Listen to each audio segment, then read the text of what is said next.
ఒక్కసారి కొమ్మూరి గోల్డ్ కి కాల్ చేయండి. తాకట్లో ఉన్న మీ బంగారాన్ని విడిపించి మార్కెట్ ప్రైస్ కి వాళ్ళు కొనుక్కుని మిగతా డబ్బులు మీకు ఇచ్చేస్తారు. నమస్తే, వెల్కమ్ టు మనం టీవీ. మనతో పాటు ఉన్నారు కేఎస్ఆర్ గారు. గురుగారు నమస్తే. నమస్తే అమ్మా. గురుగారు, ఉగాది తర్వాత రాజయోగం పట్టబోతున్న రాశులు రైట్, అవి ఏంటంటారు? తప్పకుండా. అంటే రాజయోగం అనేది పట్టడం అనే దానికి కూడా మళ్ళీ మనం కొద్దిగా నిర్వచనం చెప్పాలి అంటే కనుక చాలామంది ఏమనుకుంటారంటే రాజయోగం పట్టడం అంటే కనుక కేవలం సంపన్నత, అంటే మనకి అధికమైన ధనలాభం కలుగుతుందేమో అనుకుని ఆలోచించే వాళ్ళు కూడా కొంతమంది ఉంటారు.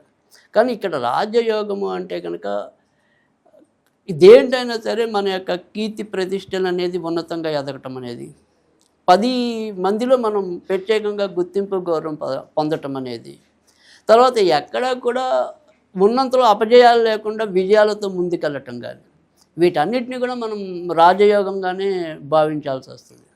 లేదు, ఒక కంపెనీ ఉంది, ఆ కంపెనీలో నేను టీమ్ మేనేజర్ అయ్యాను అనుకోండి, నా టీంకి నేనే రాజుని. సో ఆ రాజయోగం అనేది ప్రతిదీ కూడా సంపదనతోనే పోల్చలేము. ఖచ్చితంగా బాగుంది అంటే మనకి ఏమంటాం, ఒక రకమైన బలం ఈ రాసులకి. ఇప్పుడు మనం ఏదైతే చెప్పబోయే రాసులు ఉన్నాయో వాళ్ళు ఏదో ఒక ఆస్పెక్ట్స్లో చాలా బాగా ఆ యోగాన్ని అనుభవించడం. అంటే ఇప్పుడు నేను ధనంలో వీక్ ఉండొచ్చు, కానీ నేను చేసే ఏదైతే ఒక పని ఏదైతే ఉంటుందో అది 10 మందిలో చాలా ఎలివేట్ అవ్వచ్చు. అబ్బా, ఆయన చాలా ప్రతిష్టాత్మకంగా ఈ పని పూర్తి చేసి పెట్టాడు అని. సో అక్కడ 10 మందిలో నేనే రాజుని అక్కడ ఆ పని వరకు.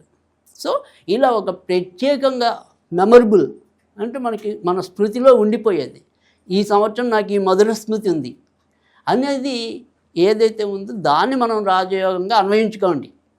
సో ప్రతిదీ సంపదతోనే చూడొద్దు.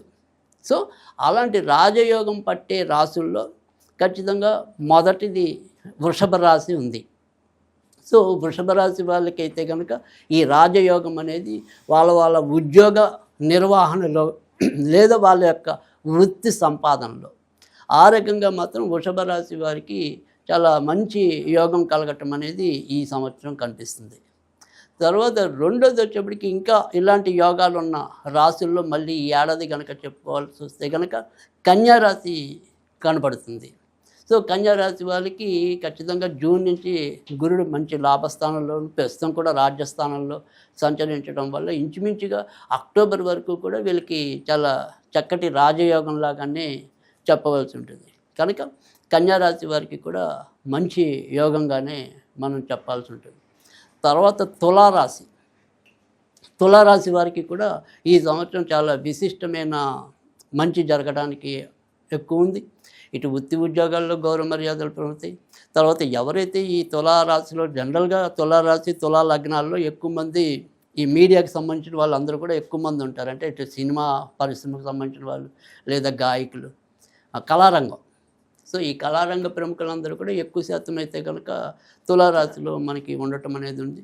కనుక ఈ తులారాశిలో ఉన్న వాళ్ళందరికీ కూడా, అలాంటి వాళ్ళందరికీ కూడా కొత్త అవకాశాలు వెతుక్కుంటూ రావటం అనేది, వాళ్ళని వాళ్ళు నిరూపించుకుని ముందుకెళ్ళటం అనేది కానీ, కనుక తులారాశి వారికి కూడా చాలా మంచి యోగంగానే అభివర్ణించాల్సి వస్తుంది. కనుక ఈ 3 రాశులు వృషభ, కన్య, తులారాశి వారికి అయితే కనుక ఈ ఏడాది చాలా చక్కటి మంచి జరగటం అనేది, తర్వాత ఇళ్లలో కూడా శుభకార్యాలు అలాంటివి ఏమైనా చేయాల్సి వస్తే కనుక చేయగలిగే కెపాసిటీ రావటం అనేది, ఖచ్చితంగా ఆ రకంగా కూడా మంచి జరగటం అనేది ఉంది. కనుక ఎలా చూసుకున్నప్పటికీ కూడా ఈ 3 రాశుల వారికి కూడా చాలా ఉత్తమ ఫలితాలు అనేది లభించటం అనేది ఉంటుంది. కనుక ఇవి యోగవంతమైన రాశులుగా ఈ ఏడాది మనం చెప్పవలసి ఉంటుంది. చాలా చక్కగా వివరించారు గురుగారు.